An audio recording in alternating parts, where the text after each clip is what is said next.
ARB televiziyasında yayımlanan Səni axtarıram verilişinin aparıcısı, əməkdar jurnalist Xoşqədəm Hidayət qızı Tovuz rayonunun icra başçısını tənqid edib. Aparıcı verilişin ötən günkü buraxılışında bəzi dövlət qurumları ilə işləməyin çətinliyindən danışıb.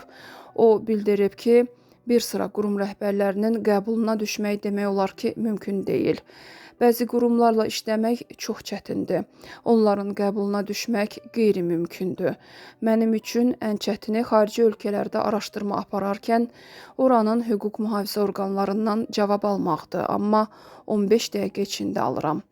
Əməkdar jurnalist xüsusilə Tovuz rayonunun icra başçısından cavab ala bilmədiyini vurğulayıb. Gördüyünüz kimi dünəndən Tovuz rayonunun icra başçısını tapa bilmirəm. Nəinki jurnalisti, ümumiyyətlə hər bir sıradan insanı qəbul etmək icra başçısının və dövlət qurumu rəhbərinin birbaşa borcudur.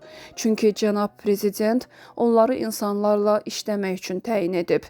Vəzifədə olan hər bir insan bu etimadı doğrultmalıdır.